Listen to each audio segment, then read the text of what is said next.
morning everyone, it's Nicole and welcome back to my channel. In today's video we're going to be repotting 2 seedlings. I'm going to show you what I look for when I transition these orchids into semi-hydro, and I'm going to show you another orchid that I decided not to transition over just because it didn't have what I was looking for.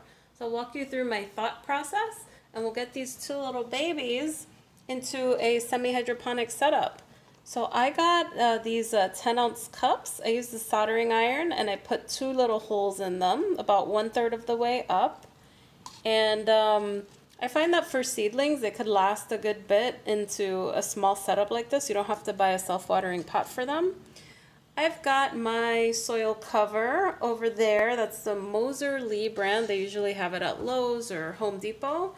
And I've got my Leca right over here.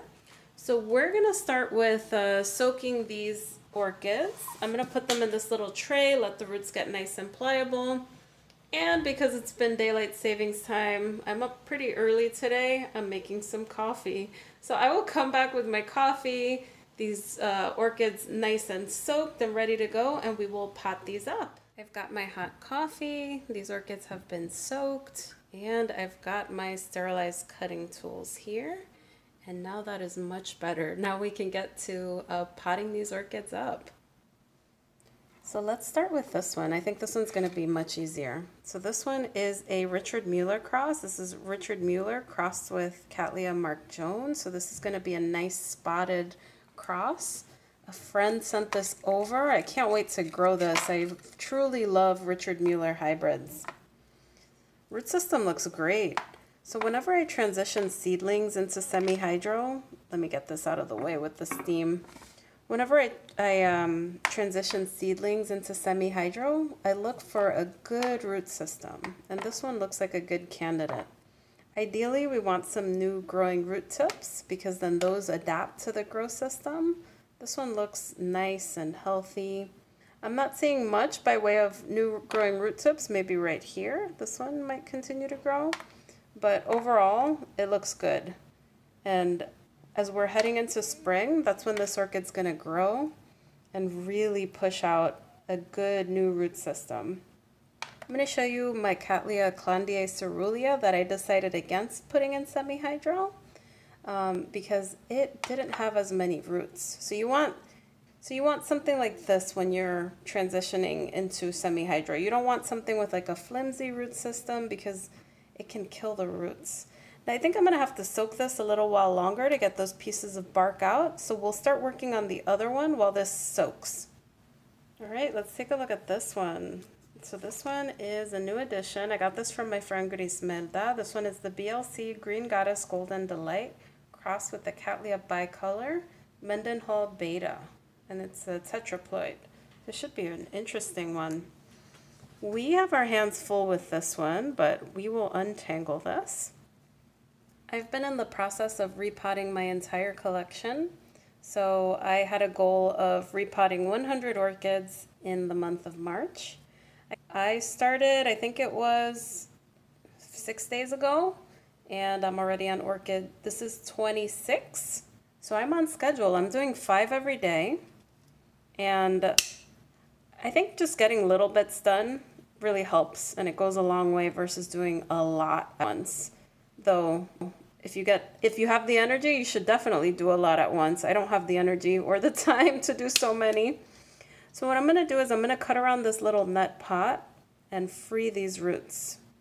We're going to take the top part off. I've been repotting so many orchids like this in these net pots where they've kind of outgrown the entire pot. It's not hard to get rid of them. It's just, you just have to be a little careful. You don't want to cut off any roots that don't need to be cut off. If we were to rip this plant from this pot without being careful with the roots, it'll probably shock this orchid. So we want to be really careful. Some of these roots are dead. Most of them are alive. Like this right here, you could see that it's a little stringy. Sometimes Cattleya roots are dark, but this one has no flesh. You want to feel firmness. So we'll get to cutting those later. But we'll cut around this pot. We might get a casualty or two, but I'm just going to be really careful. So while I'm repotting my 100 orchids, I try to have like maybe one challenging repot and the rest easy so that I don't burn myself out. This one is probably medium since it's a seedling. I find that my really hard ones are my Oncidium orchids. Those tend to get so many tiny roots, and especially if they're in Leca, it's just a nightmare to really repot. Let's see, we're almost there. And then we could take the top part out and work our way down. Okay, now let's cut this top part off. I find cutting little by little is helpful. Oh, we forgot a little piece here. There we go. There we go, and maybe I'll cut another piece here, and we'll just do 2 halves. Okay, easy peasy, lemon squeezy. All right, now we have to work on freeing the bottom, and we'll do the same thing. The bottom is usually a little harder, but we'll get through it. Looks like this is potted up into tree fern. I've never used tree fern for my orchids, but lots of different materials can be used. It's good to experiment and see what works in your environment. You never really know until you try something, you know? Okay, so we're going to keep cutting around this net pot. I'm just going to cut it into little segments, and then we'll piece by piece take it out, and then we can check out the roots.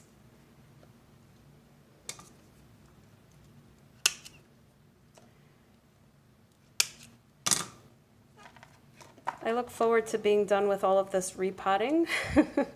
I do find it therapeutic to repot, but when you have 200 or so orchids, it is a lot of work. So I'm hoping to get most of these done. The seedlings will probably have to be repotted sooner than my older adult orchids, but I'm aiming to not touch most of them for 2 years. So we'll see how that goes. This one has such a big root system, I might even get a bigger container, but we'll see once everything's unraveled and cut.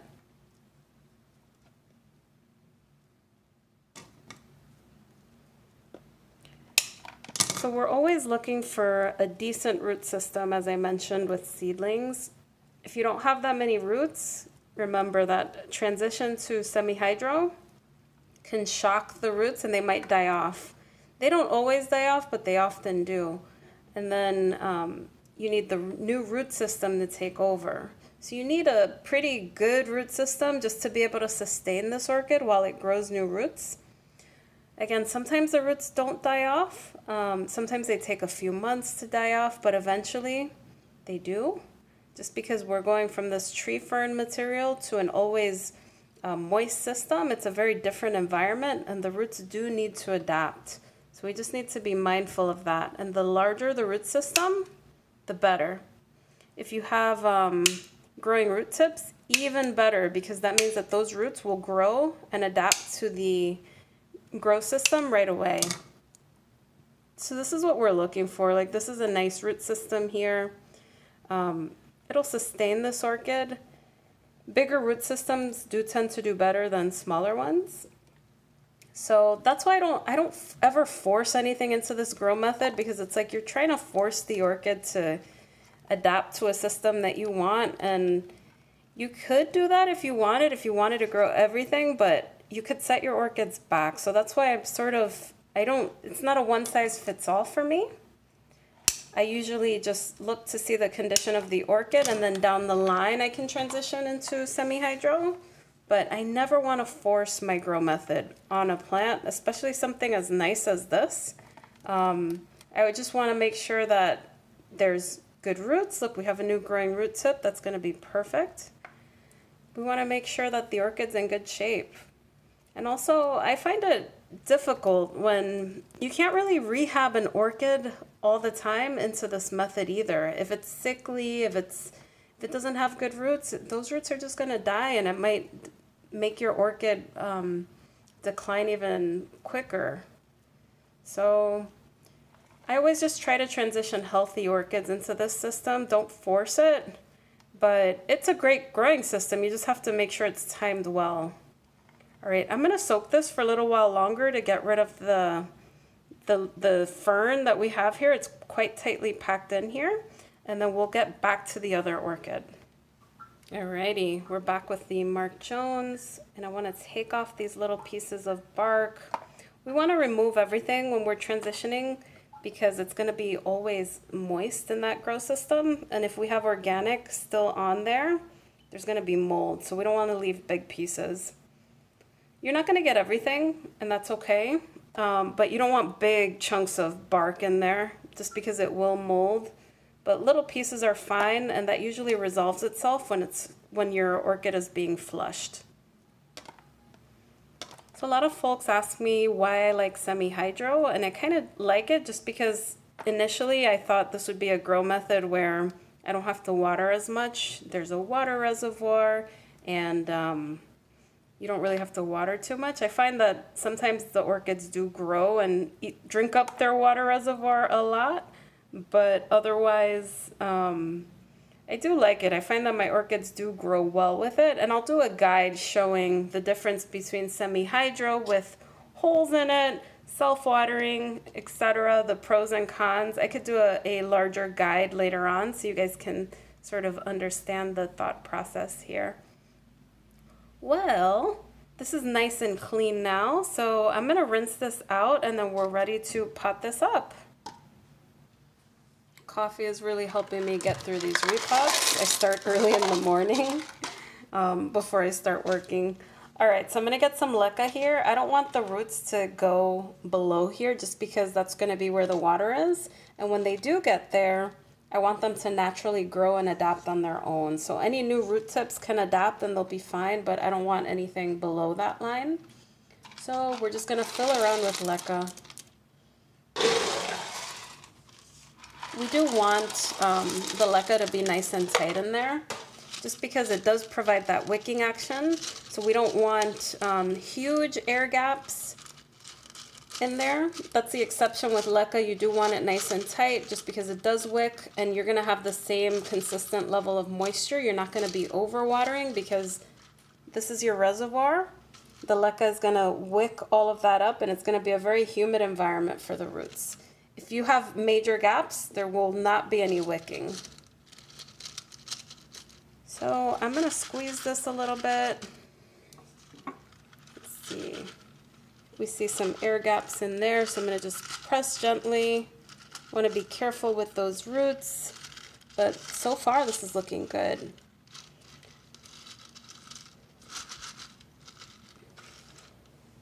We'll add a little bit more leca to this.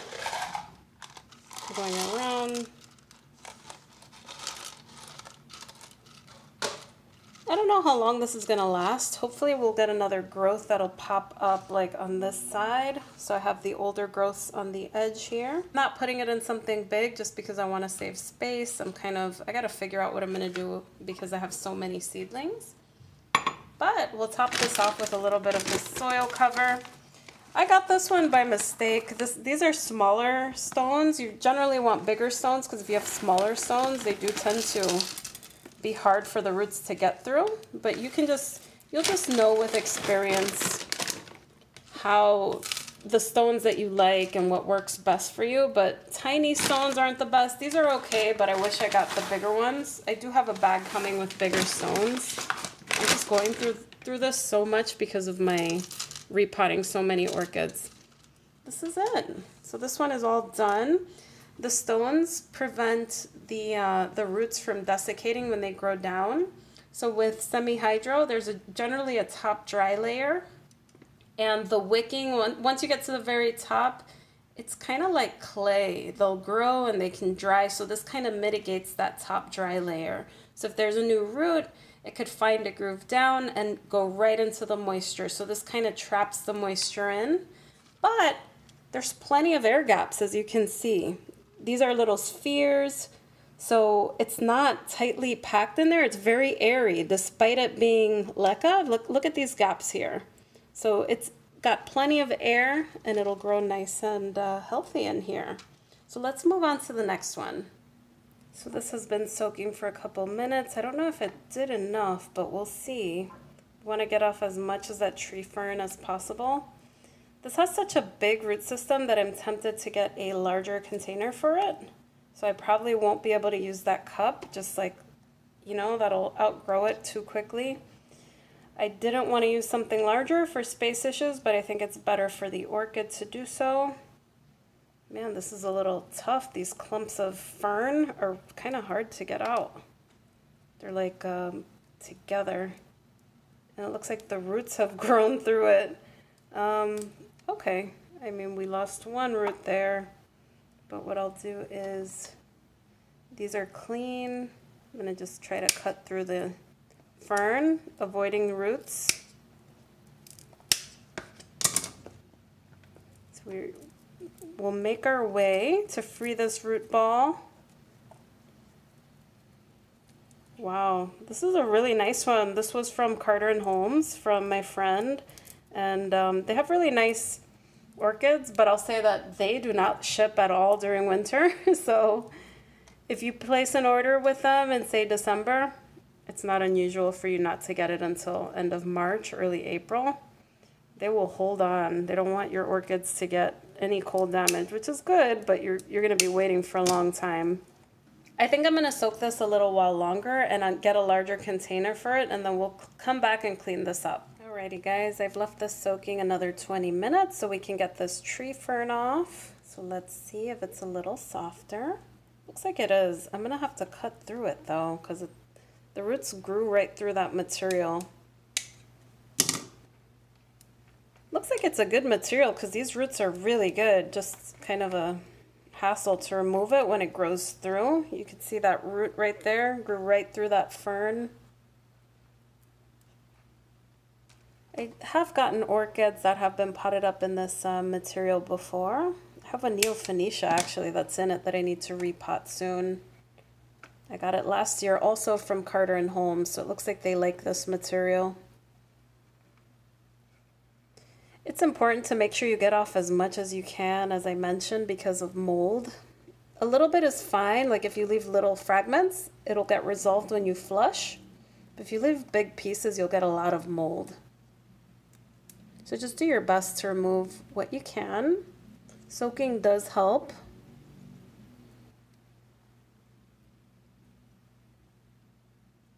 I just don't want to harm those roots.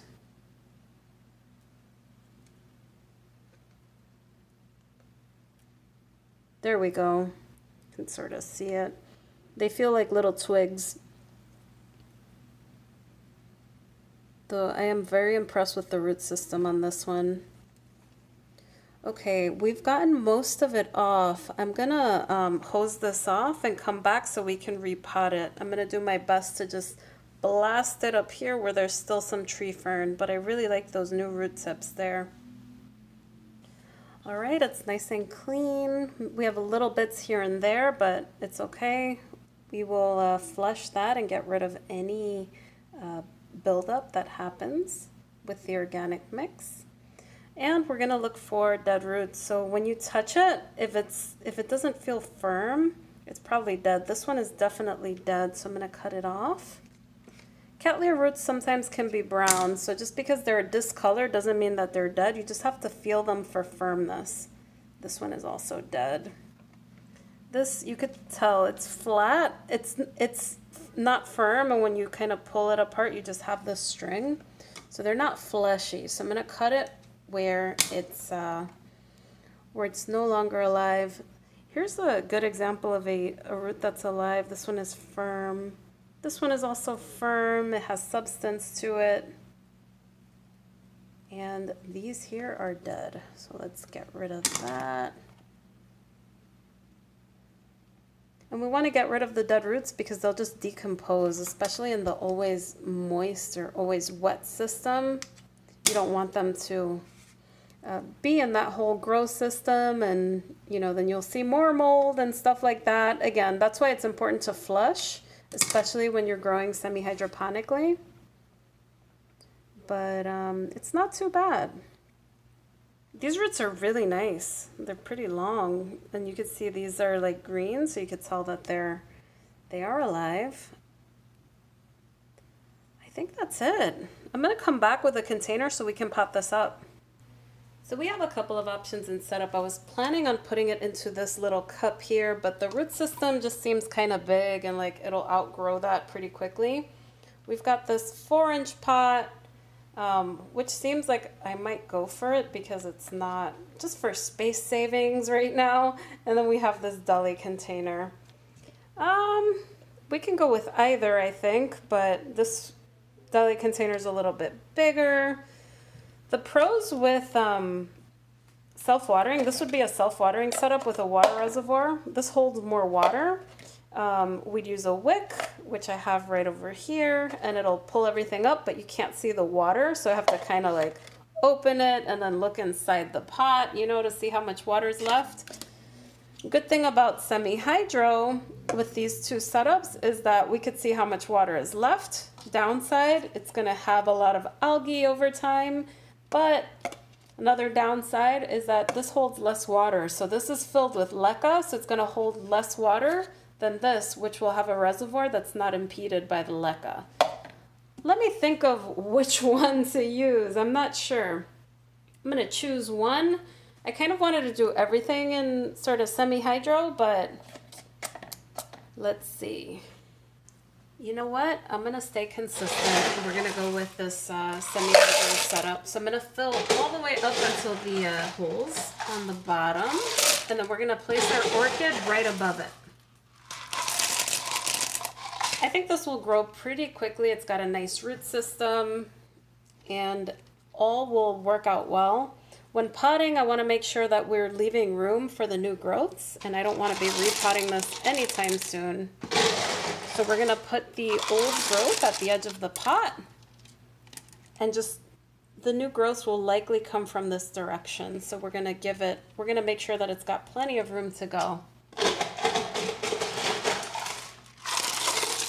You could set up a Deli container into self-watering. This is a 32-ounce, I believe, but if you buy a 24-ounce Deli container, you can find those easily on Amazon. It's really cheap.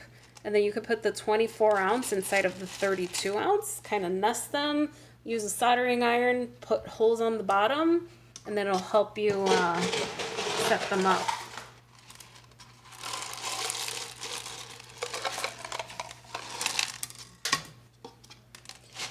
So again, we want to make sure that that Leca is nice and tight.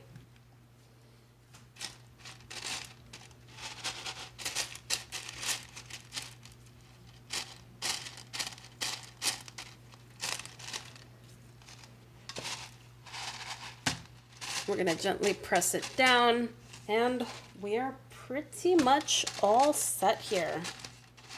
We're spilling some water because this Leca is a little wet, but we're good to go. So we are all set here. Everything has been potted up. I actually found bigger stones that I forgot that I had washed in a little Ziploc bag, so I used those. Preference is to get a little bit bigger rocks so roots don't have issues going down. But I quickly wanted to talk about my Cattleya eclandiae. So this orchid is nice and healthy, but it only had like 4 or 5 good roots.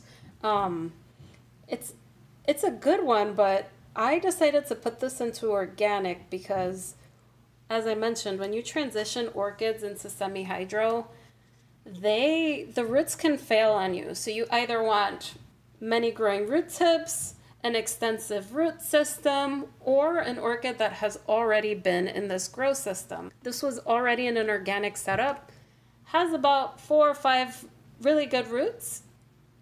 Those roots need to adapt to this setup.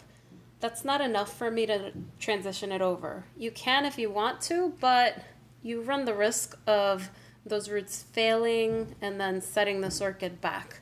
It's got a nice new growth coming in. It'll probably grow nice and push out new roots, but I did not want to take that risk. So that's why if there's not enough roots, I usually just keep an organic.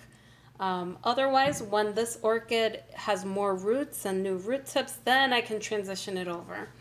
I hope you guys liked this video. Let me know down in the comments if you have any questions, and I will continue to upload videos from my repots. I'm trying to do 100 in 1 month, and I'm almost there. Well, anyway, guys, thank you so much for watching. If you like this video, don't forget to give it a thumbs up and subscribe for more orchid content. Bye, everyone.